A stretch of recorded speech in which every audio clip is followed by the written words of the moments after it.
اسی طرح کفار جو اللہ تعالیٰ کے ساتھ خود ساختہ معبودوں کو پکارتے ہیں، یہ معبود ان کو کوئی جواب نہیں دے سکتے، نہ ان کی حاجت کے شدید ترین اوقات میں ان کو کچھ فائدہ پہنچا سکتے ہیں، کیونکہ وہ خود اسی کی طرح محتاج ہیں۔ پھر اسی طرح ایک آتا ہے کہ اس طرح وہ شخص جو زبان سے پانی پانی کہہ رہا ہو اور اسے اٹھا کر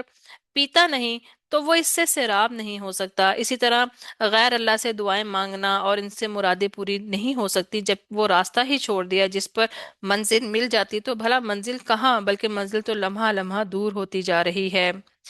اگلی آیت میں ہے وَلِلَّهِ يَسْجُدُ وَلِلَّهِ يَسْجُدُ مَن فِي السَّمَاوَاتِ وَالْأَرْضِ طَوْعًا وَكَرْهًا وَظِلَالُهُم بِالْغُدُوِّ وَالْآصَالِ، کہ اور آسمانوں اور زمین کی تمام مخلوق خوشی سے یا ناخوشی سے اللہ تعالیٰ ہی کے لیے سجدہ کرتی ہے، صبح شام ان کے سائے بھی۔ تو اللہ تعالیٰ کی یہاں پر قدرت جو ہے، اللہ تعالیٰ اپنی نشانی کتنی بڑی یہ بتا رہا ہے، اور ہم دیکھتے ہیں کہ اللہ تعالیٰ کی بے شمار مخلوق ہے، اور اللہ کی ہر مخلوق جو ہے وہ اللہ تعالیٰ کی اطاعت میں ہے۔ زمین کے اوپر آج ہم دیکھتے ہیں جتنا بھی فساد ہو رہا ہے، چاہے وہ انسانوں کا آپس میں فساد ہو، یا پانی سے کتنی جو ہے پولوشن پھیل چکی ہے، پانی واٹر پولوشن کتنی ہے، ایئر پولوشن کتنی ہے، جانوروں کے ساتھ ہم یہ دیکھتے ہیں کہ ایکو سسٹم جو ہے وہ کتنا ڈسٹرب ہو چکا ہے، اور اس کے کتنے نقصانات جو ہیں وہ بھگت رہا ہے۔ ان سب چیزوں میں انسان کا ہی ہاتھ ہے، کیونکہ باقی جتنی بھی مخلوق ہے وہ اللہ کی اطاعت میں ہی ہے، وہ اللہ کی نافرمانی نہیں کرتی۔ جس طرح اس کو جو کام دیا گیا ہے وہ اس ہی کام کو کر رہی ہے، اور وہ یہاں تک کہ اگر ہمیں نظر بھی آتا ہے کہ کوئی جانور کسی دوسرے جانور کو کھاتے ہیں، ان کا شکار کرتے ہیں، یا بھیڑ بکریاں پھل پودے اور اس طرح کی چیزیں کھاتے ہیں، تو وہ اللہ کی اطاعت میں، اور وہ اس چیز سے تجاوز نہیں کرتے جو کہ ایک بیلنس جو ہے اس کو خراب کرے۔ تو اللہ تعالیٰ نے یہ جو انسان جو ہے اس چیز کو اختیار دیا گیا ہے، وہ اس اختیار کی وجہ سے جو ہے نا اس نے اس بیلنس کو تباہ کیا ہے۔ انسان اس کے تباہی کا اور خرابی کا اور فساد کا باعث ہے۔ تو خوشی سے تاؤم و کرہن، خوشی سے یا نہ خوشی سے، یعنی کہ ہر مخلوق جو ہے وہ اللہ تعالیٰ کے، ہاں اللہ تعالیٰ کی اطاعت میں ہے، تو مومن جو ہے اس کو خوشی سے سجدہ کرنا چاہیے، اور پھر جو مومن ہوتا ہے وہ خوشی سے سجدہ کرتا ہے، اور منافق جو ہے وہ کراہت کے ساتھ آتا ہے۔ کرہن اس شخص کے لیے استعمال ہوا ہے جو تکبر کرتے ہوئے سجدہ کرتا ہے، جیسے اہل ایمان اپنے اختیار سے اللہ تعالیٰ کے سامنے جھکتے ہیں۔ تو اسی طرح اس شخص کے لیے جو